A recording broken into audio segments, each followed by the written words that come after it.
আর উচ্চ আওয়াজে নারায়ে তাকবীর। দুরূদ শরীফ আল্লাহুম্মা সাল্লি আলা। তো এটাকে এখন দিয়ে দিয়ে রেখে এটা বেয়াদবি হবে। কেন রেখেছো এটা? কেউ আগে দেখছিল নাকি?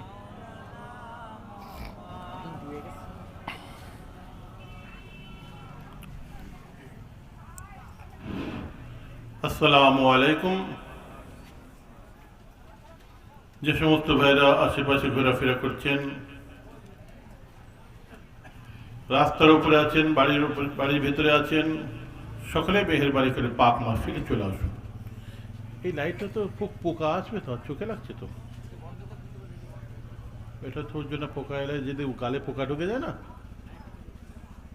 গালে পোকা ঢুকে গেলে ওয়াজ করে সমস্যা হয়ে যাবে। এটা থাক, বন্ধ করে দেবো, এটা বন্ধ করে দাও। আলহামদুলিল্লাহি রাব্বিল আলামিন ওয়াল আকিবাতু লিল মুত্তাকিন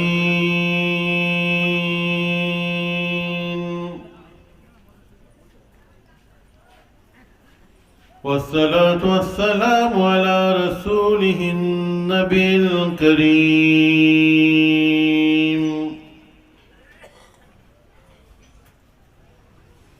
সাল্লাল্লাহু তাআলা আলাইহি ওয়াসাল্লাম। أعوذ بالله من الشيطان الرجيم. بسم الله الرحمن الرحيم.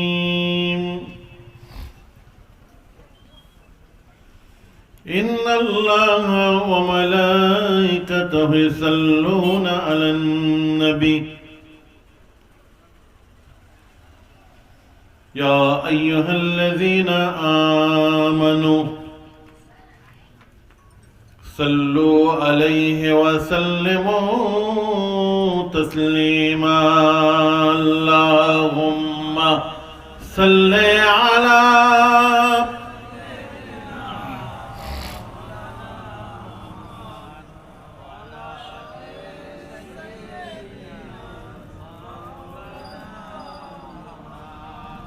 شمس الضحى بدر الدجى نور الهدى خير الورايا. شمس الضحى بدر الدجى نور الهدى خير الورايا. ملك محمد मुस्तफा कोई हद है, कोई हद है उनके उरूज की। अल्लाहुम्मा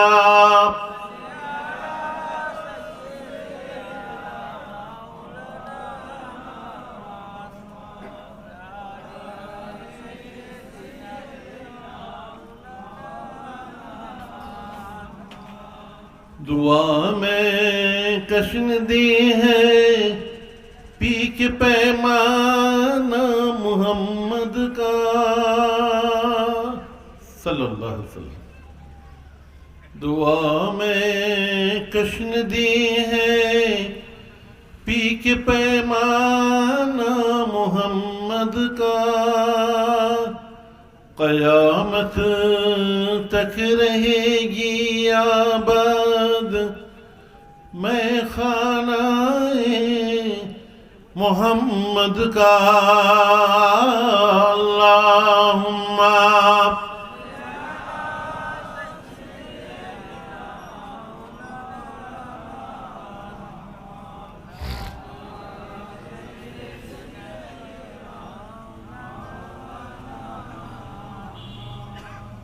সবে তো সুধী জ্ঞানী, আমার দিন দরদি, ইসলাম দরদি, শিক্ষিত মোমেন মুসলমান বুজুর্গ আল্লাহ ওয়ালা ভাইরা, নামাজি ভাইরা, মুত্তাকি ভাইরা, ইমানদার ভাইরা, জাকিরিন ভাইরা, মুআজ্জাজ মুকাররম উলামা ইকরাম, হাফিজে কোরআন, আমার স্নেহের ছোট ছোট ভাইরা, পর্দার আলে উপস্থিতা মা বোনেরা, মাশাআল্লাহ, প্রত্যেক বছর নয় এবছরও, প্রত্যেক বছর হয়েছে এটা, প্রত্যেক বছর নয় এবছরও আপনাদের গ্রামের সেই মাদ্রাসা প্রাঙ্গণের সম্মুখে বাৎসরিক মাহফিলে ওয়াজ দরজমনে আইস আল সওয়াব, মিলাদুন নবী জলসা, একতা ইত্তেফাকের মজলিস, মিলনের মজলিস, শিক্ষার মজলিস, দোয়ার মজলিস, আপনি যা বলবেন এটাকে, এইরকম একটা মোতাবারক মাহফিলের আয়োজন, জলসার আয়োজন কমিটির ভাইরা, জন যুবকেরা, আদবয়সীরা, মুরব্বীরা সকলে মিলে করেছেন। সেই পাক মোতাবারক মাহফিলে আপনারা সকলে দূর দূরান্ত থেকে, আশেপাশের পাড়া থেকে, মহল্লা থেকে কম বেশি এসে হাজির হয়েছেন।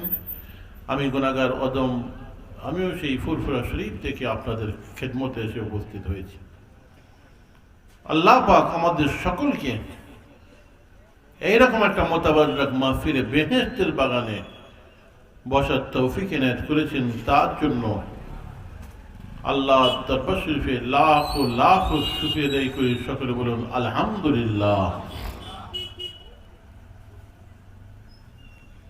মনে রাখবেন, ফুরফুরা শরীফের মতাদর্শ অনুযায়ী, নিয়ম নীতি অনুযায়ী, উসুল অনুযায়ী, মাসলাক অনুযায়ী আজকে আমাদের এই জলসা মাহফিল মুজাদ্দেদ জামানের মাসলাক অনুযায়ী, নীতি অনুযায়ী যেসব জলসা মাহফিলগুলো হয়, যেমন আমাদের এই মাহফিলে একটা বৈশিষ্ট্য আছে, খুসুসিয়াত আছে, স্পেশালিটি আছে। আমি সব জায়গায় বলি কেন আছে, এই জন্য আছে যেটা কোরআন হাদিসের মাহফিল, সারা শরীয়তের মাহফিল, দ্বীন ইসলামের মাহফিল। এখানে হই হুল্লোড় আনন্দের কথাবার্তা এখানে হয় না, চুটকি বলে বলে এখানে হাসানো হয় না,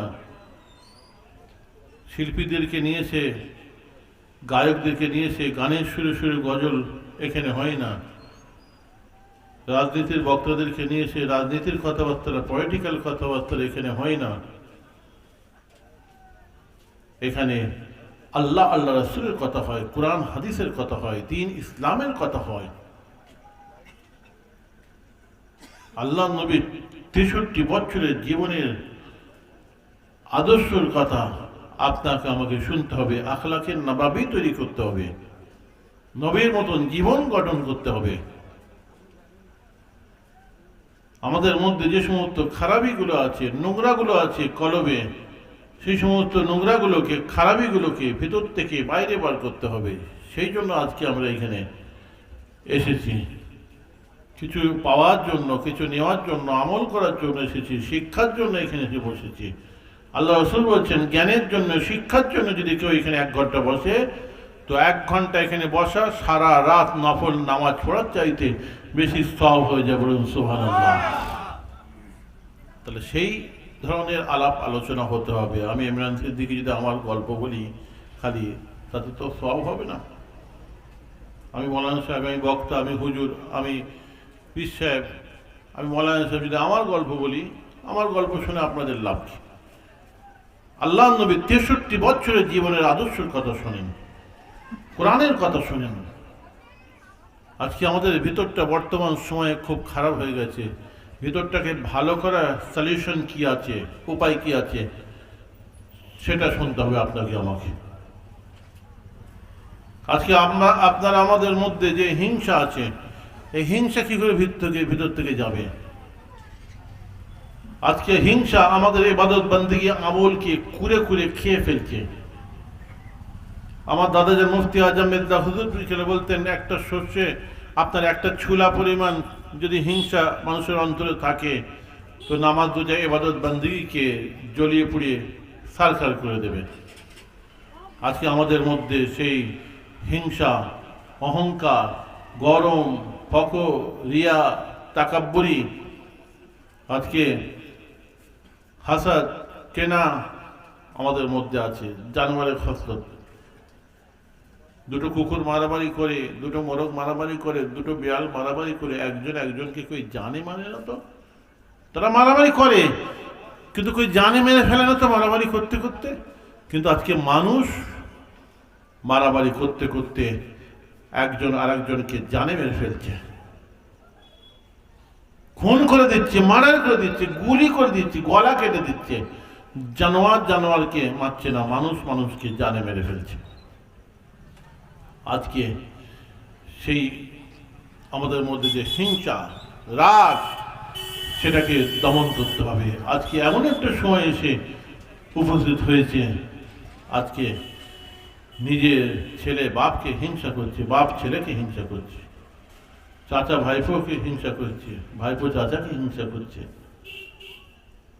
এক আত্মীয় আর এক আত্মীয়কে হিংসা করছে, এক ডাক্তার আর এক ডাক্তারকে হিংসা করছে, এক উকিল আর এক উকিলকে হিংসা করছে, এক নেতা আর এক নেতাকে হিংসা করছে, এক হুজুর আর এক হুজুরকে হিংসা করছে, এক মোড়ল আর এক মোড়লকে হিংসা করছে,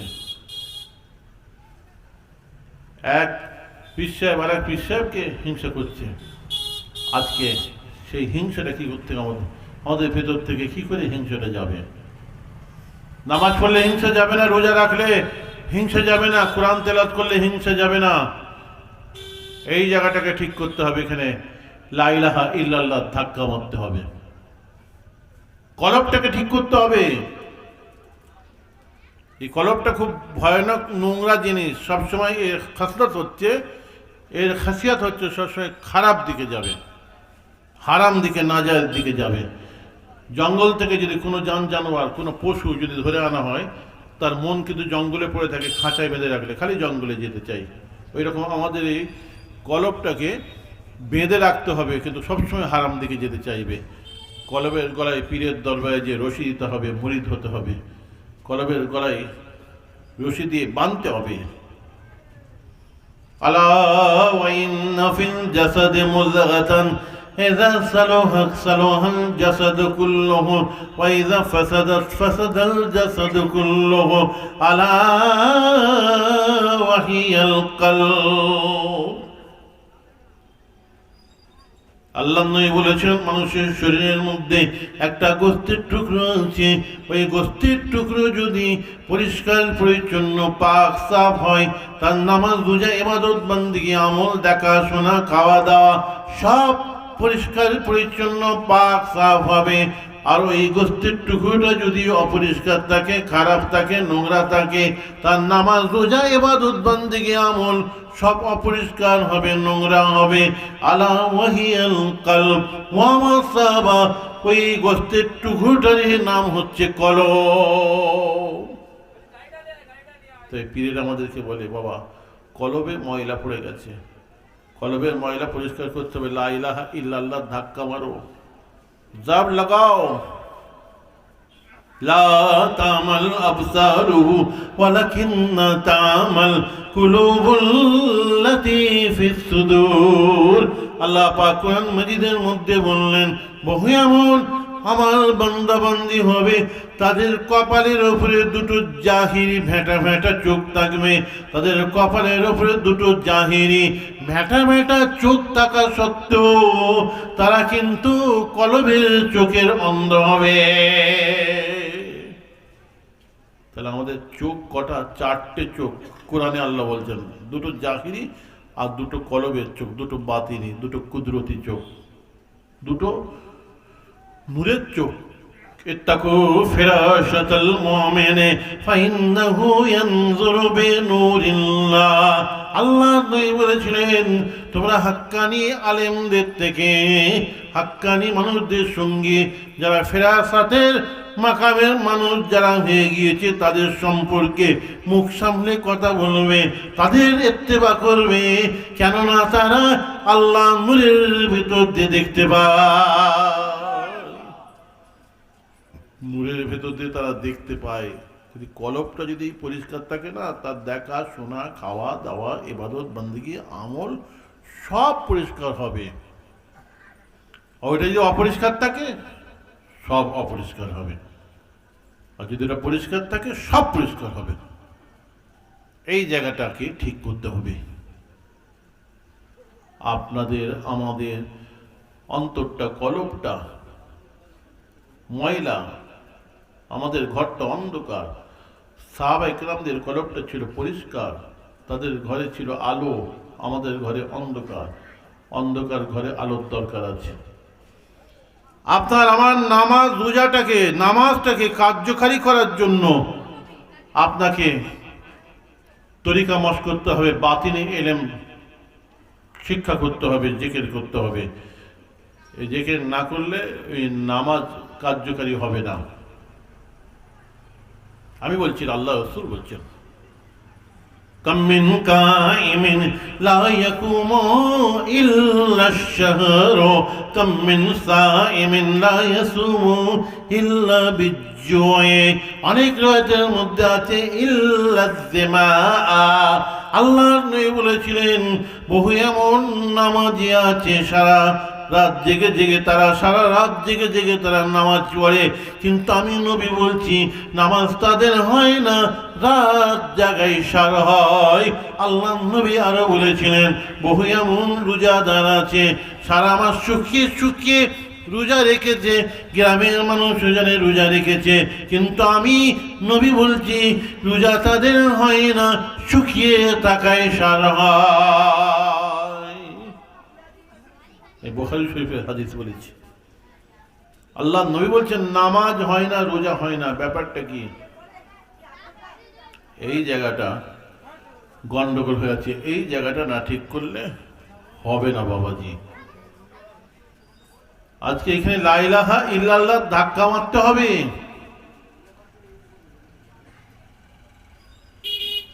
আজকে আমরা 20 বছর, 30 বছর, 50 বছর, 40 বছর নামাজ পড়ছি, এখনো নামাজের মধ্যে মন ঠিক আমরা করতে পারিনি। নওয়াইতুন উসাল্লিয়া লিল্লাহি তাআলা বলে নামাজের মধ্যে দাঁড়ালাম হাফ মিনিট কি 1 মিনিট, তারপরে নামাজের মধ্যে যত বিবি বাল বাচ্চা, ঘর সংসার, হাঁস মুরগি, গরু বাছুর, কলকাতা, হাওড়াহাট, বড়বাজার, রাজারহাট, লাউহাটি, খড়িবেড়ি, আমিনপুর, কাঁচকল, বারাসাত সব নামাজের মধ্যে ঢুকে যে খেটাখেটি করছে, অন্য দুনিয়ায় চলে গেছে। তারপর ইমাম যখন সালাম ফিরে দিল, আমরাও সালাম ফিরে দিলাম, তখন কোথায় আছি, তখন হুঁশ ফিরল। এই নামাজ পড়ে পড়ে আমরা কবরে চলে যাব। 70 বছর, 75 বছর, 80 বছর বয়স হয়ে গেলে আমাদের হবে আবার কবে হবে?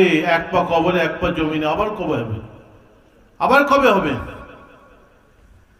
নবীর মতন নামাজ পড়বেন না? সাহাবাদের মতন নামাজ পড়বেন না? তাবেঈনদের মতন নামাজ পড়বেন না? ইমামদের মতন, আইম্মাদের মতন নামাজ পড়বেন না? বড় পীর সাহেব, খাজা সাহেব, দাদা হুজুরের মতন নামাজ পড়বেন না? ওই নামাজ পড়তে গেলে আপনাকে আমাকে পিরানের তরিকত, বুজুর্গানে দিন, ওলিয়াদের দরবারে যে এই জায়গাটাকে ঠিক করতে হবে, নামাজে কামিল হতে হবে। রাসূল বলছেন, লা সালাতা তাম্মা ইল্লা বিল হুদুর। হুদুরে কলব ছাড়া কোনোদিন নামাজে কামিল হতে পারে না। আল্লাহ রাসূল বলছেন, আন তা'বুদাল্লাহা কান্নাকা তারাহু ফাইন লাম তাকুন তারাহু ফাইন্নাহু ইয়ারাকা। এমন ভাবে নামাজ পড়ো যে আমি আল্লাহকে যেন দেখতে পাচ্ছ। এই নামাজ যদি না হতে পারো, অন্তত এইরকম মনে করো যে আমি নামাজ পড়ছি, আমি আল্লাহকে দেখতে পাচ্ছি না, তো কি হয়েছে? আল্লাহ তোমাকে ডাইরেক্ট দেখছেন। এই অন্তর, ওই দিল, এই মন রাখো নামাজের মধ্যে। আমাদের তো নামাজের মধ্যে ওই অন্তর, ওই মন, ওই দিল হয়নি। মন তো খালি ঘুরে বেড়ায়। কিন্তু নামাজ শেখাবার ব্যবস্থার কি কোনো অসুবিধা আছে, অভাব আছে? নামাজের ওয়াজ, নামাজের বই, নামাজের পুস্তক, নামাজের লিখনি, নামাজের বয়ান, নামাজের তবলিগ, নামাজের তকরির, নামাজের গশত। নামাজ তো বুড়ো হয়ে গেল, আবার কবে হবে? আমরা নামাজও পড়ছি, চুরিও করছি, নামাজও পড়ছি, ডাকাতিও করছি, নামাজও পড়ছি, মদও খাচ্ছি, নামাজও পড়ছি, জেনাও করছি, নামাজও পড়ছি, সুদও খাচ্ছি, নামাজও পড়ছি, পণ নিয়ে ধুস উড়িয়ে দিচ্ছি, নামাজও পড়ছি, পরের জমি দখলও করছি, নামাজও পড়ছি, পরের মেয়ের বিয়ে ভাঙাচ্ছি, নামাজও পড়ছি, মা বাপকে ধরে ঠেকাচ্ছি, নামাজও পড়ছি, বিবিকে ঠেকাচ্ছি, নামাজও পড়ছি, যত রকম হারাম কাজ করছি। একদল মানুষ আছে তারা আমাদেরকে বলে যে যা করছিস কর ভাই, একটু নামাজটা পড়। তাদের কি হেকমত আমি জানি না, নামাজটা পড়, যা করছিস কর। এই সৌদি আরবে ওয়াহাবিদের মতন ব্যাপার হয়ে গেল। ওই ওয়াহাবিরা সব করছে, এমন কোনো জিনিস নাই যে করে না। এদিকে বলছে নামাজ জামাত, যা খুশি কর নামাজ পড়। ই আবার কি নামাজ? নবী এরম নামাজ পড়তে বলেছে? নবী বলেছেন এই জায়গাটাকে ঠিক করে হাকিকাতের নামাজ পড়ব। আমার নবী নামাজ পড়তেন, অন্তর কাঁদত, আজিজুন কা আজিজুর রাহা। যখন সেজদায় যেতেন বুকের ভিতর থেকে একটা জাঁতা ঘোরাবার মতন কান্নার ঘরঘরানি শব্দ সাহাবা ইকরামরা শুনতে পেতেন। বলুন সুবহানাল্লাহ। কি খোদাভীরুতা নামাজের মধ্যে, কি একগ্রতা, কি ফিকরি মূল্যে, কি চিন্তিত মূল্যে, কি আল্লাহর ডর ভয় ভীতি নামাজের মধ্যে। এটা কি? আপনি বলছেন ভালো করে সূরা মুখস্থ করছে, ভালো করে সূরা রাব্বিল আযীম একদম জয় উচ্চারণ করছে, সূরা রাব্বিল আলা একদম কিরাত খুব শুদ্ধ করে পড়ছে, একদম সব উচ্চারণ সব ঠিক করে পড়ছে। ওটার নাম তো নামাজ নয়। খালি তারতিলের সঙ্গে নামাজ পড়বেন, তাজবিদের সঙ্গে কোরআন ফেরত করবেন, তাহলে যদি ওটা নামাজ হয়, ওটা নামাজ হতো, তাহলে এখন ওয়ার্ল্ডে বিভিন্ন জায়গায় রবট পার হয়ে গেছে, ইলেকট্রনিক্স মানুষ সব অফিস আদালতের সব জায়গায় কাজ করছে। তাহলে আমি সেই রবট নিয়ে আসবো, রবট নিয়ে এসে মসজিদের মেহরাবে দাঁড় করাবো, দাঁড় করিয়ে সব বোতাম টিপে একদম সেট করে দেবো। এটার নিয়ত, এটা হচ্ছে আলহামদুলিল্লাহ শুরু, এটা হচ্ছে আপনার ইজা নাসরুল্লাহ, এটা হচ্ছে রুকু, এটা হচ্ছে সেজদা, এটা তাহিয়াতু, এটা সালাম, এটা মোনাজাত। বোতাম টিপে সেট করে দিয়ে ইলেকট্রনিক্স মানুষ রবট মসজিদের মেহরাবে দাঁড় করিয়ে দেবো, একদম কায়দা কুল্লিয়া করে আল্লাহু আকবার বলে দাঁড়াবে। আপনি কি মৌলী সাহেব, আপনি মুফতি সাহেব, আপনি কারি সাহেব, কি কিরাত করবেন আপনি? ওর মধ্যে ওয়ার্ল্ডের 1 নম্বর কারি, যে বিশ্বের 1 নম্বর কারি, কারি আব্দুল সামাদ আব্দুল বাসের সাহেবের কিরাত রেকর্ড করা আছে। কারি আব্দুল বাসের সাহেব কিরাত পড়বে, ওর থেকে ভালো কোরআন পড়তে পারবেন? মানুষের ভুল হয়ে যায়, রবটের কম্পিউটারের ভুল হবে না। মানুষের ভুল হয় বলে তো সেজদা হয়েছে, কিন্তু ও দুটোর জায়গায় 3টে সেজদা দেবে না। তাহলে খুব সুন্দর করে কায়দা কুল্লিয়া করে একজন নামাজ পড়াবে, তাহলে ওর পেছনে নামাজ পড়তে হবে, কেন পড়বেন না? তাহলে একটা ভিতরে কিছু ব্যাপার আছে, আত্মশুদ্ধি, একগ্রতা, কনসেন্ট্রেশন অফ মাইন্ড দরকার আছে নামাজের মধ্যে, নাহলে হবে না। যে কোনো ইবাদতের মধ্যে যদি মহাব্বত না থাকে, সে ইবাদতের কোনো দাম নাই। রাসূল প্রত্যেকটা ক্ষেত্রে বলছেন মহাব্বত, বলছেন মহাব্বতের সঙ্গে দরুদ শরীফ পড়ো, মহাব্বতের সঙ্গে মা বাপের মায়ের মুখের দিকে চেয়ে দেখো। সারাদিনে তো বহুবার মায়ের মুখের দিকে চেয়ে দেখছেন, সব হবে, কিন্তু যখন মহাব্বতের সঙ্গে আমার জন্মদাতা মা, সেই অন্তরে যখন দেখবেন, রাসূল বলছেন সঙ্গে সঙ্গে তার নামায় আমলে একটা কবুল হজের মতন সওয়াব লেখা হয়ে যায়। বলে সুবহানাল্লাহ। তাহলে মহাব্বত বলে একটা ব্যাপার আছে। इश्क महबूब खुदा जिस दिल में हासिल नहीं, इश्क महबूब खुदा जिस दिल में हासिल नहीं, लाखों मोमिन हूँ मगर ईमान में कामिल नहीं। जार अंतरे আল্লাহ আল্লাহ রাসূলের মহব্বত নাই, ভালোবাসা নাই, সে কোনোদিন কামিলে মুমিন হতে পারবে না। আল্লাহ রাসূল বলছেন লা ইউমিনু আহাদুকুম হাত্তা আকুনা আহাব্বা ইলাইহি মিন ওয়ালিদিহি ওয়া ওয়ালাদিহি ওয়ান নাসি আজমাইন। আল্লাহ নবী বলছেন যতক্ষণ পর্যন্ত তোমরা নিজের ছেলে, নিজের বাপ, আত্মীয় স্বজনের চাইতে, নিজের জানের চাইতে, মাল মাতা হাতের চাইতে আমি নবীকে কাজে কর্মে বেশি না ভালোবাসা দেখাতে পেরেছ, ততক্ষণ পর্যন্ত তোমরা খাঁটি মুমিন হতে পারবে না। মহাব্বত আপনার আমার ইমানের সঙ্গে সম্পর্ক। চার ইমামের এক ইমাম ইমাম শাফিঈ রহমতুল্লাহ আলাইহি তাই বলেছিলেন, আমি তো পীর ধরেছি বটে, কিন্তু হাক্কানি পীর মাশায়েখ ওলিয়া উলিয়াদের দরবারে গেলে আমি দুটো জিনিস শিখতে পাই এবং দুটো জিনিস শেখা যায়। আমিও সেই দুটো জিনিস শিখেছি, যে দুটো জিনিস হচ্ছে কোরআন হাদিসের একদম মূল জিনিস, কোরআন হাদিসের একদম জড় মগজ। সেই দুটো জিনিস তাদের দরবারে গেলে শেখা যায়। সেই দুটো কি? তাকওয়াল্লাহি ওয়া মুহাব্বাতুহু। তাদের দরবারে গেলে আল্লাহর ডর ভয় শেখা যায় এবং আল্লাহ আল্লাহ রাসূলের মহব্বত তাদের দরবারে গেলে শেখা যায়। কে বলছি? ইমাম শাফি বলছে। কোন পীর সাহেবের কথা বলিনি, আমার দাদুর কথা বলিনি, আমি দাদা হুজুরের কথা, খাজা সাহেবের কথা বলিনি। চার ইমামের এক ইমাম ইমাম শাফি রহমতুল্লাহ আলাইহি, তিনি পীর ধরেছিলেন এবং তিনি বললেন পীরের দরবারে গেলে দুটো জিনিস শেখা যায়। তাহলে মহব্বত শিখতে হয়, এমনি এমনি হবে না, মহব্বত শিখতে হবে। কার দরবারে? যে ইমাম শাফি বললেন পীরের দরবারে গিয়ে। দরুদ শরীফ, আল্লাহুম্মা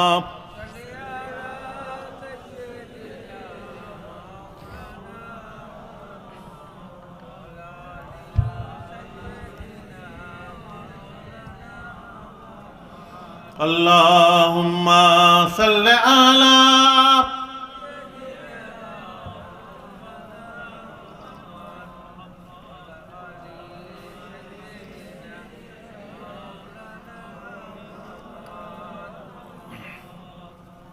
ऐ रसूले खुदा इतनी है इल्तिजा,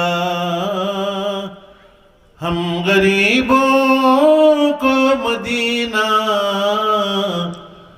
बुला लीजिए,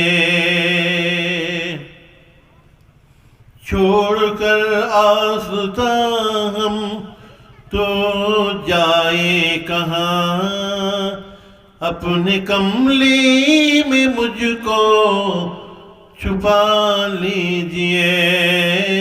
अल्लाहुम्मा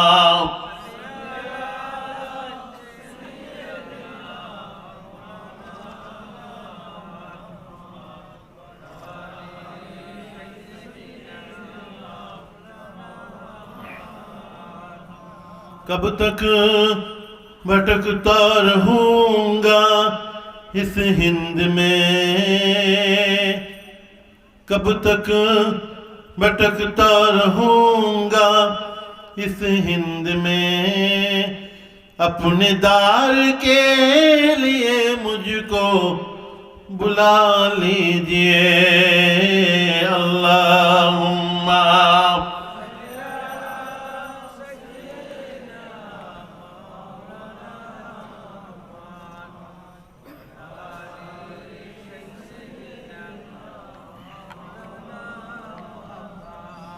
আমার নবীকে যারা ভালোবেসেছিল তারা আজ কেহ নাই, সেই স্মৃতি বুকে নিয়ে আজ আকাশের বুকে চাঁদ জেগে রয়। আল্লাহুম্মা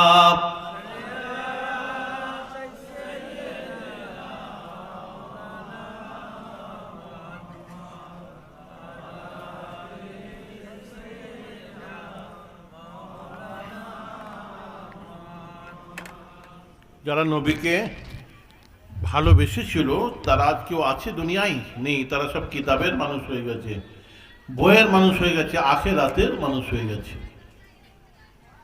নবীকে ভালোবেসেছিল হযরতে আবু বকর রাদিয়াল্লাহু তাআলা আনহু, হযরতে ওমর ফারুক রাদিয়াল্লাহু তাআলা আনহু, হযরতে আলী কাররামাল্লাহু ওয়াজহু, হযরত উসমান গনি যিন্নুরাইন রিদওয়ানুল্লাহি তাআলা আলাইহিম আজমাইন নবীকে ভালোবেসেছিলেন। হযরত বিলাল রাদিয়াল্লাহু তাআলা আনহু, হযরতে আবু আইয়ুব আনসারী রাদিয়াল্লাহু তাআলা আনহু নবীকে ভালোবেসেছিলেন। হযরতে জাবের রাদিয়াল্লাহু তাআলা আনহু, হযরতে কাতাদা বিন নুমান রাদিয়াল্লাহু তাআলা আনহু নবীকে ভালোবেসেছিলেন। হযরতে আবু তালহা রাদিয়াল্লাহু তাআলা আনহু নবীকে ভালোবেসেছিলেন। হযরতে আবু দাজানা রাদিয়াল্লাহু তাআলা আনহু নবীকে ভালোবেসেছিলেন। হযরতে আবু আইয়ুব আনসারী রাদিয়াল্লাহু তাআলা আনহু নবীকে ভালোবেসেছিলেন। হযরতে সাদ বিন মুআয রাদিয়াল্লাহু তাআলা আনহু নবীকে ভালোবেসেছিলেন। হযরতে হানজালা রাদিয়াল্লাহু তাআলা আনহু। এগুলো সব আমার কাছে একটা রিওয়ায়াত আছে। আমি রিওয়ায়াত দিয়ে যদি ভালোবাসার কথা আরম্ভ করি 5 ঘন্টা তো শেষ হবে না। নবীকে ভালোবেসেছিলেন মেয়েদের মধ্যে, মহিলাদের মধ্যে আম্মা জান খাদিজাতুল কুবরা রাদিয়াল্লাহু তাআলা আনহা নবীকে ভালোবেসেছিলেন। আম্মা জান আয়েশা রাদিয়াল্লাহু তাআলা আনহা নবীকে ভালোবেসেছিলেন। আম্মা জান সুফিয়া রাদিয়াল্লাহু তাআলা আনহা নবীকে ভালোবেসেছিলেন। হযরতে উম্মে হাবিবা রাদিয়াল্লাহু তাআলা আনহা, হযরত উম্মে কুলসুম রাদিয়াল্লাহু তাআলা আনহা, হযরতে যায়নাব রাদিয়াল্লাহু তাআলা আনহা নবীকে ভালোবেসেছিলেন। হযরতে আসমা রাদিয়াল্লাহু তাআলা আনহা নবীকে ভালোবেসেছিলেন। হযরতে আমামা রাদিয়াল্লাহু তাআলা আনহা নবীকে ভালোবেসেছিলেন। আম্মা জান ফাতেমাতুজ জোহরা রাদিয়াল্লাহু তাআলা আনহা। যদি মেয়েগুলোর কথা বলি, মহিলাদের কথা বলি, তাহলেও 5 ঘন্টা সময় লাগবে, 4 থেকে 5 ঘন্টা।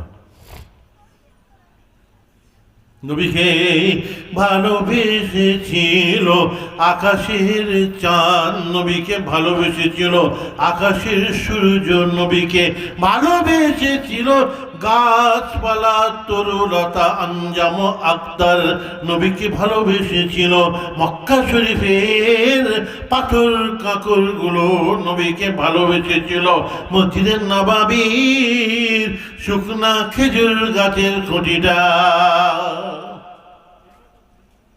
কুস্তুনে হান্দান দর হিজরে রসূল নানা মিজদ हम चुअल बाबे अकुल दर तहय्युल मंदा सहाबे रसूल कच्च मीना लसतू अर्ज तो गुफ्त पैगम बच खाई ऐसा तू गुफ्त जानम از فراقت گشت خون مسند دمن بودم از من تافته بر سر منبر تو مسند ساخته। একদম এত বড় রিওয়ায়াত বুখারী শরীফে একটা বাব আছে, বাবটার নামই হচ্ছে হানিমুল জাযা। একটু লাগিয়ে দাও তো ভাই, এটা একটু লাগিয়ে দাও, হানিমুল জাযা।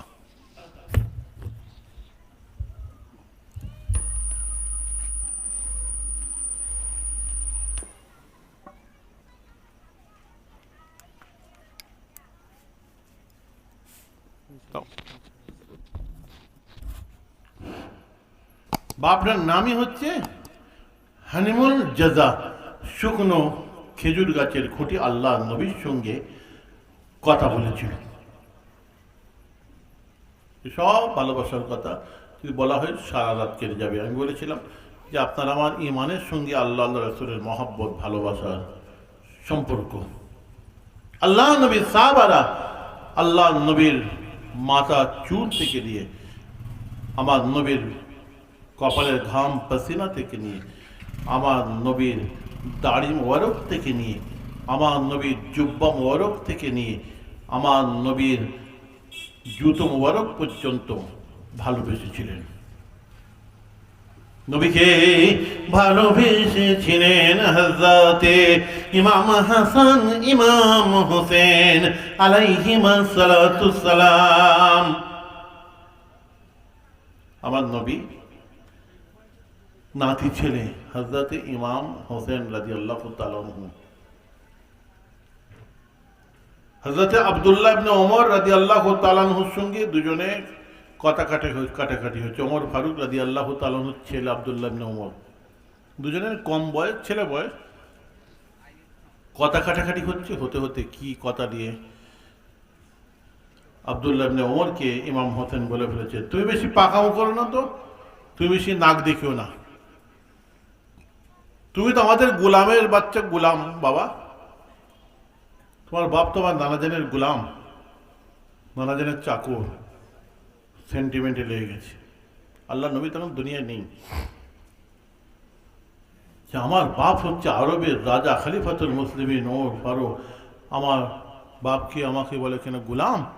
সঙ্গে সঙ্গে দৌড়াতে দৌড়াতে ওমর ফারুক রাদিয়াল্লাহু তাআলা আনহুর কাছে এসে বলছে, আব্বাজান আপনাকে বিচার করতে হবে, ইমাম হোসেন আমাকে গোলামের বাচ্চা গোলাম বলেছে, চাকরের বাচ্চা চাকর বলেছে, গোলাম বলেছে। ওমর ফারুক রাদিয়াল্লাহু তাআলা আনহু মুচকি হাসলেন, তুমি সত্য কথা বলছো? হ্যাঁ আব্বাজান, ইমাম হোসেনের বিচার করতে হবে, শাস্তি দিতে হবে, এত বড় কথা বলেছে, আমি বিচার করবো, শাস্তি দেবো। কিন্তু তুমি কি সত্যি কথা বলছো? এই কথাটা যদি তুমি ইমাম হোসেনের কাছ থেকে গিয়ে একটা কাগজের উপরে লিখে আনতে পারো, তাহলে আমি বিচার করব, ফাইসালা করব। সঙ্গে সঙ্গে দৌড়াতে দৌড়াতে ইমাম হোসেনকে এসে বলছিল, ও ইমাম হোসেন, তুমি তো বলেছো আমাকে গোলামের বাচ্চা গোলাম, তো তোমার যদি সৎসাহস থাকে এই কথাটাকে এই কাগজে লিখে দাও দেখি। ইমাম হোসেন বলেছিলেন, আমি সত্য কথা বলবো, কাউকে আমি পরোয়া করি না, ভয় খাই না। কি মনে করেছো? দাও কাগজ দাও। কাগজের উপরে লিখে দিলেন, তুমি হচ্ছে আমাদের গোলামের বাচ্চা গোলাম, তোমার নানাজান আমার দরবারে গোলামতি করেছে, সত্য কথা, যাও।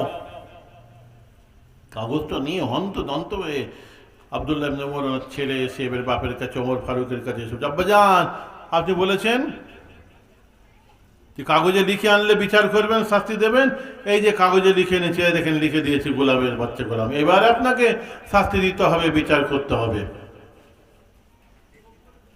খলিফাতুল মুসলিমিন ওমর ফারুক রাদিয়াল্লাহু তাআলা আনহু বললেন, আচ্ছা ঠিক আছে, বিচার করা হবে। দিন ঠিক করে দিলেন, অমুক দিনে অমুক সময় বিচার হবে। শত শত মানুষ, হাজার হাজার মানুষ জমা হয়ে গেছে।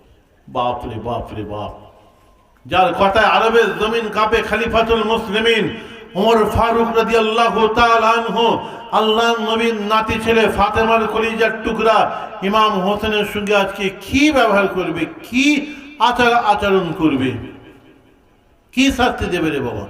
সকলে কানা খোসা করছিল। আমার ভাইরা, সেই দিন হাজার হাজার মানুষের সামনে আমার রাসূল পাকের সাহাবা খলিফাতুল মুসলিমিন ওমর ফারুক রাদিয়াল্লাহু তাআলা আনহু ইমাম হোসেনকে মেম্বারে ডাকলেন, মেম্বারে ডেকে সালাম দিলেন, সালাম দিয়ে বলেছিলেন, ও ভাই ইমাম হোসেন, এই যে কাগজের মধ্যে লেখা আছে গোলামের বাচ্চা গোলাম, এটা কি সত্যি আপনার হাতের লেখা? এটা কি সত্যি আপনার হ্যান্ড রাইটিং? দেখুন তো। ইমাম হোসেন সেই সময় বলছেন, হ্যাঁ আপনার ছেলে আপনাকে সত্য কথাই বলেছে, ওটা আমারই হাতের লেখা। এই বলার সঙ্গে সঙ্গে খলিফাতুল মুসলিমিন হযরত ওমর ফারুক রাদিয়াল্লাহু তাআলা আনহু ইমাম হোসেনের হাত দুখানা ধরে জজ্জর করে কাঁদতে আরম্ভ করে দিলেন। কাঁদতে কাঁদতে বলেছিলেন, ও ভাই ইমাম হোসেন, আপনি আমাকে ক্ষমা করে দিন, আপনাকে শাস্তি দেওয়ার উদ্দেশ্য আমার নয়, আপনার বিচার করার উদ্দেশ্য আমার নয়। ও ভাই ইমাম হোসেন হাজার হাজার মানুষের সামনে দাঁড়িয়ে বললেন, আমি ওমর ফারুক যেদিন মারা যাব, আমার মারা যাওয়ার পরে আমার লাশটাকে কবরে শুইয়ে দিয়ে আমার লাশের বুকের উপরে, কাফনের উপরে এই কাগজটা রেখে দিয়ে কবরের মাটি সমান করে দেবেন। কেননা কাল কিয়ামতের মহাময়দানে আল্লাহ পাক যেদিন আমি ওমর ফারুককে কাঠ গোড়ায় দাঁড় করাবেন, হিসাব কিতাব নেবেন। সেই দিন যদি আমার আল্লাহ পাক একবার আমাকে বলে বসেন, ও ওমর, তুমি তো বলছো নবীর গোলাম, নবীর সাহাবা, নবীর চাকর, কিন্তু নবীর দরবারে গোলামতি করা তোমার কাছে প্রমাণ কি আছে, ডকুমেন্ট কি আছে? কিয়ামতের মহামাঠ মহাময়দানে আমি সেই দিন আমার আল্লাহকে ডাক দিয়ে হাঁক দিয়ে বলবো, আমার আল্লাহ, নবীর খানদান থেকে ফাতেমার কলিজার টুকরা ইমাম হোসেন আমাকে নবীর দরবারে গোলামতি করার সার্টিফিকেট দিয়ে দিয়েছে। এই যে কাগজের মধ্যে লিখে দিয়েছে গোলামের বাচ্চা গোলাম। কিয়ামতের মহামাঠ মহাময়দানে ওই কাগজটা আমার আল্লাহকে দেখালে আমি ওমর ফারুককে আল্লাহ পাক সেই দিন ইনশাআল্লাহ নাজাত দিয়ে দেবে। একটু জোরে বলা যাবে না সুবহানাল্লাহ? পেছন দিকের ভাইয়েরা কি আমার উপর রাগ করেছেন নাকি? না, সামনের দিকে ভাইদের উপর সব দায়িত্ব দিয়ে দিয়েছেন যে ওরাই যা সুবহানাল্লাহ যা কিছু দরুদ শরীফ ওরা পড়বে, যা হচ্ছে ওদের উপর দিয়ে হোক, আমরা পেছনে চুপ করে বসে থাকবো নাকি? আরে জোরে বলুন না সুবহানাল্লাহ। আজকে এটা সিলসিলা ফুরফুরা শরীফের মাহফিল, এখানে কোনো কঞ্জুসি হবে না। ওই সব দল টল জামাত টামাত কি সব বলে, তাদের সব জলসা মাহফিলগুলোতে খালি কঞ্জুসি। এই দরুদ শরীফটা পড়া যাবে না, ওই দরুদ শরীফটা পড়া যাবে না, চেঁচিয়ে দরুদ শরীফ পড়া যাবে না, বেদাত নাজায়েজ। একটু দাঁড়িয়ে সালাম পড়া যাবে না, বেদাত নাজায়েজ। মিলাদ শরীফ করা যাবে না, বেদাত নাজায়েজ। আল্লাহর দরবারে হাত তুলে একটু মোনাজাত করবেন, আল্লাহর দরবারে হাত তুলবেন, সেখানেও ফতোয়া আজানের পরে, নামাজের পরে, জলসার পরে, সেটাও বলে বেদাত নাজায়েজ। খালি কুঞ্জুসি। আমাদের এখানে কোনো কুঞ্জুসি হবে না। জোরে জোরে সুবহানাল্লাহ বলো, জোরে জোরে আলহামদুলিল্লাহ বলো, জোরে জোরে আল্লাহর নামের ধ্বনি দেবো, তাকবীর দেবো, জোরে জোরে নবীর উপর দাঁড়িয়ে সালাম পড়বো, জোরে জোরে আমরা হাত তুলে আল্লাহর দরবারে মোনাজাত করবো, ঠিক কিনা?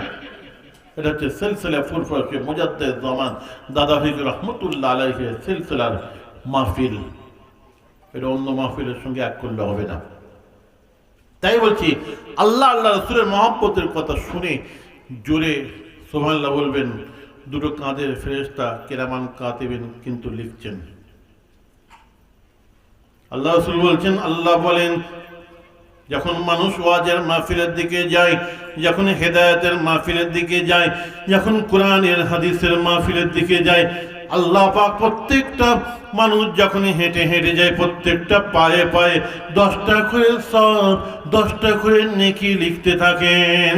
বান্দা যখন ওয়াজের মাহফিলের মধ্যে এসে বসে পড়ে, ফেরেশতারা এসে ঘিরে বেষ্টন করে দাঁড়িয়ে থাকে।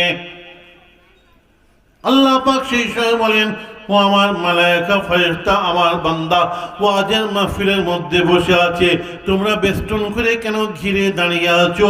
সেই সময় ফেরেশতারা বলেন, আল্লাহ, আপনি তো হুকুম করেছিলেন আপনার বান্দারা যতক্ষণ পর্যন্ত কোরআনের মাহফিলে, হেদায়েতের মাহফিলে, ওয়াজের মাহফিলে হেঁটে হেঁটে যাবে, প্রত্যেকটা পায়ে পায়ে, কদমে কদমে 10টা করে নেকি লিখবে। আমরা লিখেছি, এখন তো আপনার বান্দা ওয়াজের মাহফিলের মধ্যে বসে আছে, আমরা কি করব? ওরা বসে আছে তাই আমরা দাঁড়িয়ে আছি। আল্লাহ পাক সেই দিন বলবেন, না না, তোমরা এমনি দাঁড়িয়ে থেকো না, এমনি দাঁড়িয়ে থেকো না। আল্লাহ পাক সেই সময় বলেন, এমনি দাঁড়িয়ে থেকো না। ওরা ওয়াজের মাহফিলের মধ্যে বসে যতবার নিঃশ্বাস টানবে আর ট্যাপ করবে, নিঃশ্বাস টানতে 10টা আর নিঃশ্বাস ছাড়তে 10টা করে সব লিখতে থাকো। কতবার নিঃশ্বাস টেনেছেন, কতবার ছেড়েছেন, কেউ গুনেছেন? ভাই, গোনা হয়নি। তাহলে গোনা যখন হয়নি, আমরা সব পাবো না, তাই তো নাকি?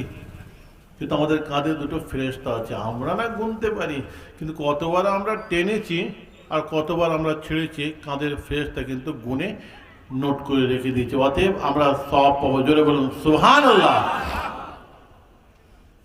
এক আল্লাহর ওলি একটা কবরস্থানের দাঁত দিয়ে হেঁটে হেঁটে যাচ্ছিলেন। এমন সময় দেখেন কিনা একটা কবরের ভেতর থেকে কোরআন তেলাওয়াতের আওয়াজ বার হচ্ছে। আল্লাহর ওলি এটা কবরের ধারে দাঁড়িয়ে দাঁড়িয়ে কোরআন তেলাওয়াত শুনতে আরম্ভ করলেন। কুদরতি কান দিয়ে শুনলেন, নূরের কান দিয়ে শুনলেন, বাতিনি কান দিয়ে শুনলেন। সারা রাত কোরআন শুনলেন, যখন ফজর হয়ে গেল আল্লাহু আকবার বললেন একবার, সুবহানাল্লাহ বললেন। সুবহানাল্লাহ বলার সঙ্গে সঙ্গে কবরের মধ্যে কোরআন পড়ার আওয়াজটা বন্ধ হয়ে গেল। কবরের ভিতর থেকে সঙ্গে সঙ্গে আওয়াজ এলো, আপনি সারা রাত কোরআন তেলাওয়াত করেছেন, আপনার সারা রাতের কোরআন তেলাওয়াতের সবটা আমাকে দেন। আর এখনই যে একবার আপনি সুবহানাল্লাহ পড়লেন, ওই একবার সুবহানাল্লাহ পড়ার সবটা আমাকে দেন।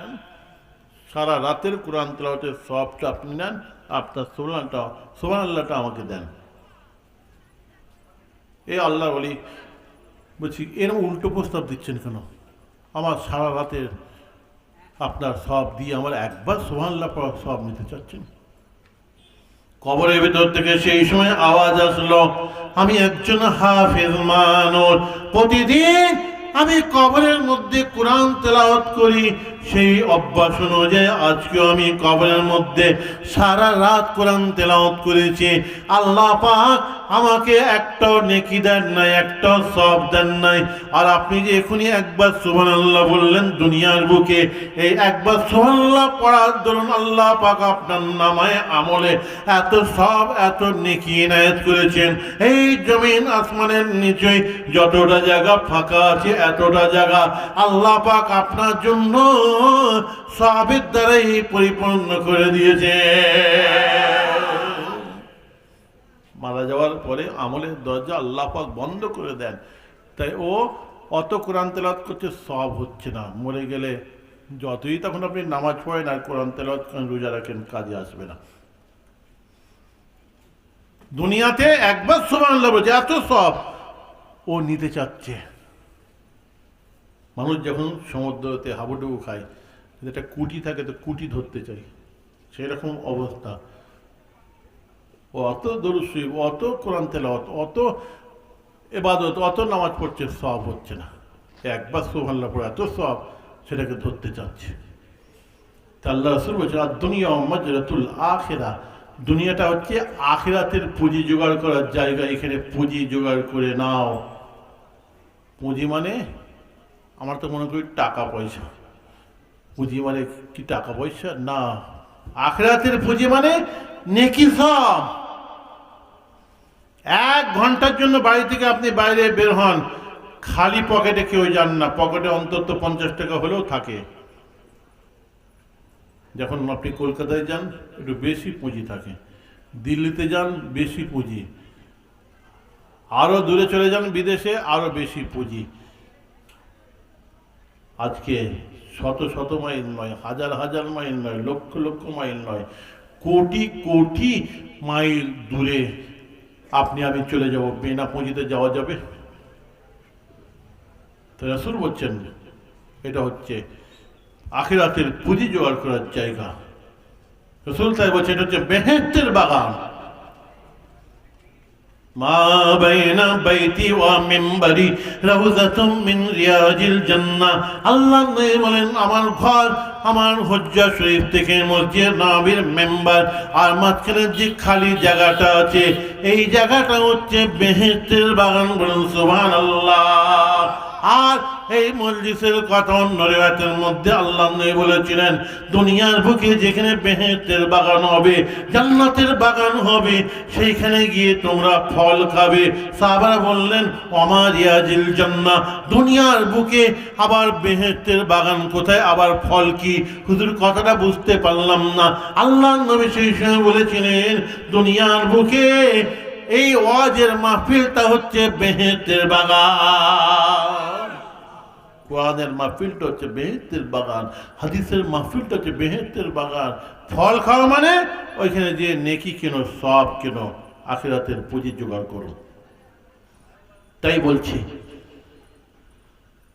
আল্লাহ নবীর সাহাবারা, আল্লাহ রসুলের মাথা চুল থেকে পায়ের নখ পর্যন্ত তারা নবীকে ভালোবেসেছিলেন, আল্লাহ রসুলকে ভালোবেসেছিলেন। আমরা ভালোবাসতে পারি না। আপনার আমার ইমানের সঙ্গে একটা সম্পর্ক নবীর ভালোবাসা। আম্মা জান ফাতেমাতুজ জোহরা রাদিয়াল্লাহু তাআলা আনহা, আল্লাহর নবী ইন্তেকাল করেছেন 2 দিন কি 3 দিন হবে। কাঁচা কবর মোবারক, কিসের খাওয়া কিসের দাওয়া। আব্বা জানের প্রথম জীবন থেকে মৃত্যু বিছানা পর্যন্ত আম্মা জানের একটা একটা করে বাপের কত মহব্বতের কথা, আব্বা জানের কত ভালোবাসার কথা, সুখ দুঃখের কথা, অভাব অনটনের কথা, কত ভালোবাসার কথা মনে পড়ছে। কবরের ধারে বসে আছেন, রাত কেটে যাচ্ছে, দিন কেটে যাচ্ছে। আল্লাহ নবী ইন্তেকাল করেছেন 2 দিন কি 3 দিন হবে। একদম কাঁচা কবর, কবরের ধারে সে বসে আছেন। আর একদিকে আম্মা জান আয়েশা রাদিয়াল্লাহু তাআলা আনহা বসে আছেন কবরের ধারে। রাত কেটে যাচ্ছে, দিন কেটে যাচ্ছে, কিসের খাওয়া কিসের দাওয়া, স্বামীর কত মহব্বতের কথা, ভালোবাসার কথা, সুখ দুঃখের কথা মনে পড়ছে। কবরের ধারে বসে বসে বলছেন, আয় আমার স্বামী, ইয়া রাসূলুল্লাহ, ইয়া হাবিবাল্লাহ, আপনি যতদিন আমি আয়েশা আমার সংসারে ছিলেন, আরাম বলতে সুখ বলতে কি এতটুকু আপনি জানলেন না। আজকে খালি জিসম মোবারকটাকে নিয়ে, খালি শরীর মোবারকটাকে নিয়ে ধুলোর উপরে, মাটির উপরে, বালির উপরে শুয়ে আছেন। আমি আয়েশা, আমার দেখে আর সহ্য হচ্ছে না।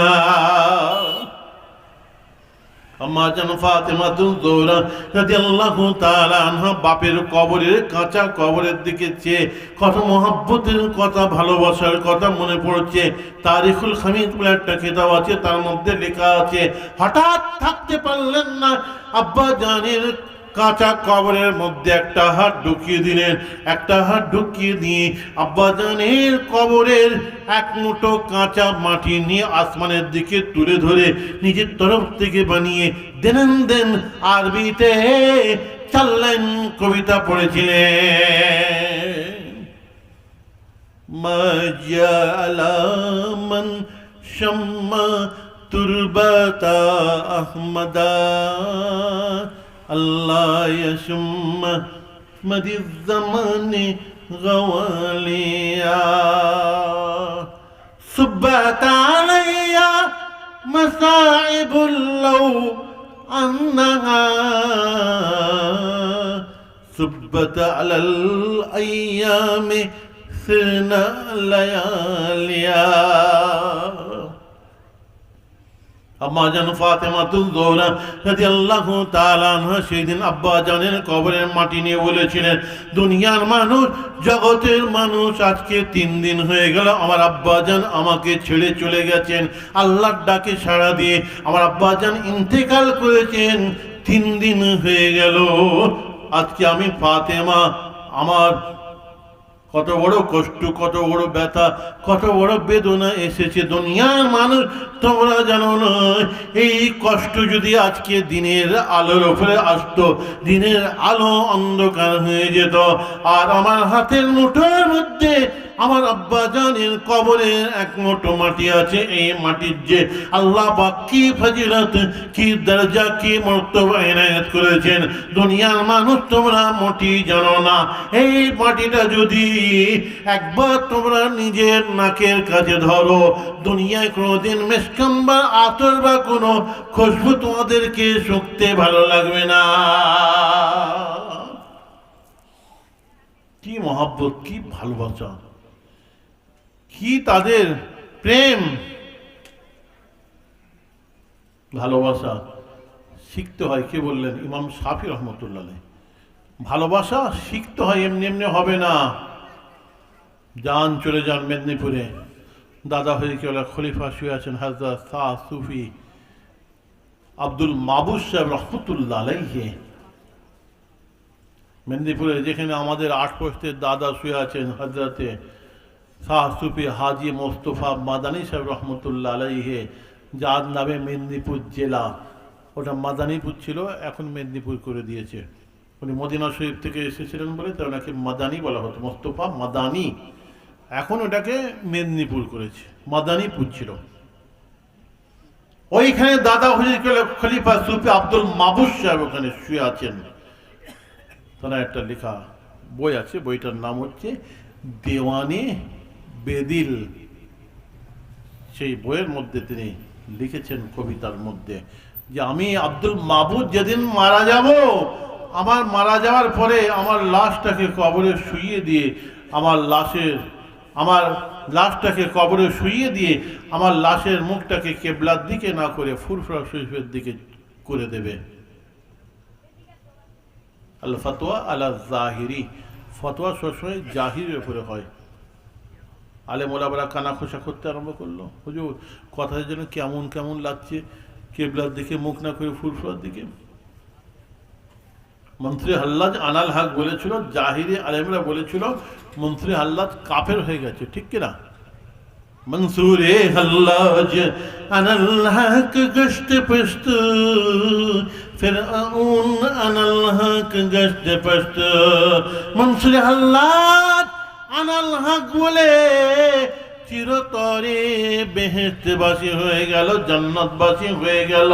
আর একই কথা একই শব্দ ফিরআউন আনাল হক বলে চিরতরে জাহান্নামে হয়ে গেল। কেন তা হলো বলেন তো দেখি? হাকিকাতের কথাটা বুঝতে পারেনি, সময় কম, আমি ব্যাখ্যা দিতে চাচ্ছি না। ওই রকম সুফি আব্দুল মাবুদ সাহেবের হাকিকাতের কথাটা বুঝতে পারেনি। কিছু বলবে? আচ্ছা, সেটা তোমাদের ইচ্ছা, আমার কোনো অসুবিধা নেই। যখন তোমরা বললো, আমার তো কোনো পিছন টান নেই। তো দেখো কটা বাজে, কটা 11:30। আচ্ছা, তো তোমাদের কালেকশনের জন্য এই টাইমটা হলে ভালো। ভালো তো, মাশাআল্লাহ, খুব ভালো। লেসো না, লেসো। তো সুফি আব্দুল মাবুদ সাহেব উনি বললেন দাদা হরি কেবলাকে, কেবলার দিকে মুখ না করে ফুরফুরার দিকে। ওনাকে দাদা হরি কেবলা ডাকলেন, ডেকে বললেন, আব্দুল মাবুদ তুই বলো যে কেবলার দিকে মুখ না করে ফুরফুরার দিকে করিতে? হুজুর বিয়াদে মাফ করে, আমি লিখতে লিখতে এক জায়গায় এরকম লিখে ফেলেছি। হতো দাদা হরি কেবলা বলেছেন, বাবা আব্দুল মাবুদ, ফানাফি শেখ না হলে ফানাফির রসুল হওয়া যায় না, আর ফানাফির রসুল না হলে ফানাফিল্লাহ হওয়া যায় না। বাবা আব্দুল মাবুদ, আজকে তুমি ফানাফি শেখের মাকাম হাসিল করে ফেলেছো। এটা চেয়ার দেন, চেয়ারটা দেন। ফানাফি শেখের মাকাম হাসিল করে ফেলেছো, আর তোমাকে আমার কাছে থাকতে হবে না, যাও বাড়ি চলে যাও। যে তরিকা মশ করে এই পীরের মহাব্বতটা এবারে আসল জায়গায় কাজে লাগিয়ে দাও। এই মহাব্বতটা এবারে গিয়ে আল্লাহ আল্লাহ রাসূলের দিকে লাগিয়ে দাও। সুফি আব্দুল মাবুদ সাহেব আবার বাড়িতে গিয়ে তরিকা মশ করে তিনি যখন ফানাফি রাসূলের মাকামে পৌঁছে গেলেন, আবার দেওয়ানে বেদিরের মধ্যে তিনি লিখলেন, আল্লাহ আপনার ফেরেশতা হওয়ার আমার দরকার নাই, আপনার ফেরেশতাদের মধ্যে যে সমস্ত ভালো ভালো খসলত গুণ আছে সেগুলো আমার দরকার নাই। আল্লাহ আপনার ওলি হওয়ার আমার দরকার নাই, ওলি বান্দাদের মধ্যে যে সমস্ত খসলত গুণগুলো আছে ভালো ভালো সেগুলো আমার দরকার নাই। আল্লাহ মদিনা শরীফের অলিতে গলিতে যে সমস্ত কুকুরগুলো কুত্তাগুলো ঘুরে ঘুরে বেড়ায়, ওই সমস্ত কুকুরের কুত্তার খাসলাত আমি আব্দুল মাবুদের মধ্যে আল্লাহ আপনি পয়দা করে দিন। আমি মদিনার কুকুর হতে চাই। এই মহব্বত কার কাছে এসে শিখলেন ভাই? পীরের দরবারে এসে নবীর মহব্বত শিখলেন। ওই জন্য ফানাফি শেখ না হলে কোনোদিন ফানাফি রাসূল হওয়া যায় না, আর ফানাফি রাসূল না হলে কোনোদিন ফানাফিল্লাহ হওয়া যায় না। ফানাফি শেখের একটা মাকাম আছে তরিকা, সেই মাকাম হাসিল করতে হয়। ফানাফি রাসূলের একটা মাকাম আছে, সেই মাকাম হাসিল করতে হয়। এটা এমনি এমনি হয় না। তো যাই হোক, আপনার আমার কলবের সঙ্গে এটা যখন ভালোবাসার সম্পর্ক আছে, লা ইউমিনু আহাদুকুম হাত্তা আকুনা আহাব্বা ইলাইহি বলেছি, সেই জন্য আমি একটু আলোচনা করেছি। যেমন আল হায়াউ শুবাতুম মিনাল ঈমান, হায়া শরম যেন ঈমানের একটা অঙ্গ, এরকম আল্লাহ রাসূলের মহব্বত, ঈমানের তো অনেক শাখা আছে, আল্লাহ রাসূলের মহব্বত একটা আমাদের ঈমানের অঙ্গ। সেই হিসাবে আমি একটু আলোচনা করেছি। আজকে সারা রাত ব্যাপী তো জলসা নয়, তো কথা হচ্ছে একটু কালেকশনের ব্যাপার আছে। আমাদের যারা আলহাজ মৌলানা জামাত আলী সাহেব মাদ্দাজুল আলী তিনি আপনাদের খেদমতে এসেছেন, ওয়াজ নসিহত করবেন, কিছু কালেকশন করবেন মাদ্রাসার জন্য। তো আপনারা ধীর স্থিরভাবে বসে আপনারা সকলে তার গুরুত্বপূর্ণ জ্ঞান গর্ব আলাপ আলোচনা শোনেন। আমাদের একান্ত মানুষ, দরবারের মানুষ, ফুরফা মুফতি আজম মিদলা হুজুর কেবলা, আমার দাদাজান মিদলা হুজুর পীর কেবলার দরবারের মানুষ আব্বা হুজুর পীর কেবলার কাছে সবসময় আসা যাওয়া করতেন। কেন একটা আমাদের এতিমখানা আছে সরবেরিয়া, আপনারা জানেন না, একটা সরবেরিয়া মোজাদ্দাদিয়া এতিমখানা আছে, সেখানে 350, সেখানে জাতি ধর্ম বর্ণ নির্বিশেষে হিন্দু মুসলমান সব মিলিয়ে 350-400 এতিম বর্তমানে এখন সেখানে আছে, ফ্রি অফ কস্ট, তাদের কোনো খাওয়া দাওয়ার খরচা নেই। এবং ওখানে স্কুল আছে, মাদ্রাসা আছে, ওখানে আবার হেফজ বিভাগ আছে, মাদ্রাসা বিভাগ আছে, কয়েক কোটি টাকা খালি খরচা করা হচ্ছে বিল্ডিংয়ে। সরকার অবশ্য বাংলাদেশের যে মিল্লি কাউন্সিল, ওই যে আপনার ইসলামিক ওরা একটু সহযোগিতা করেছে। তো সেখানে আমরা সব জড়িয়ে আছি বহু সেই গোড়া থেকে। ওখানে ওই মাদ্রাসার বিভিন্ন বা এতিমখানার বিভিন্ন কাজে আমাদেরকে থাকতে হয়। আমি ওই সংগঠনের ওই এতিমখানার আবার ভাইস প্রেসিডেন্ট, আব্বাজান ইন্তেকালের পরে আবার আমাকে প্রেসিডেন্ট করেছে। বুঝতে পারছেন না কথা? সেই জন্য আমি বলছি একসঙ্গে আমরা বিভিন্ন জায়গায় প্রোগ্রাম করি। ও মহব্বতের মানুষ আপনাদের কাছে এসে তিনি ওয়াজ নসিহত করছেন, শেষবেলায় আখিরি মোনাজাত তিনিই করবেন। তবে যখন মোনাজাত করবেন তখন আপনারা আমার জন্য দোয়া করবেন, আমি আপনাদের জন্য দোয়া করছি। আসসালামু আলাইকুম। ও রব है जिसने तुझको, ओ रब है जिसने तुझको हमातम करम बनाया, हमें भीख मांगने को तेरा आसता बताया। अल्लाहुम्मा सल्ले अला। আসেন একটু সালাম পড়ি নবী।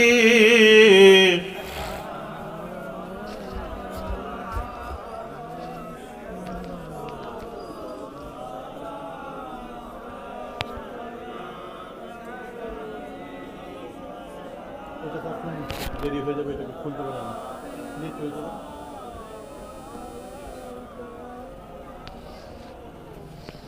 أشرق البدر علينا واختفى